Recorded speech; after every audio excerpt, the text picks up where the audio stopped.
এমন কিছু ভুল আছে যে ভুলগুলো যদি আপনি করেন আপনাকে কাজা এবং কাফফারা, কাফফারা মানে একজন গোলামকে আজাদ করতে হবে। এখন যেহেতু গোলামবাদীর প্রথা নাই, এই জন্য আপনাকে 2 নাম্বার ধাপ, টানা 2 মাস আপনাকে সিয়াম পালন করতে হবে, একাধার হতে হবে।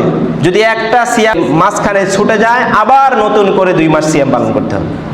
যদি কেউ 2 মাস সিয়াম পালন করতে সক্ষম না হয় তাহলে 60 জন মিসকিনকে খাবার খাওয়াতে হবে। এই 3টা ধাপকে বলা হয় কাফফারা।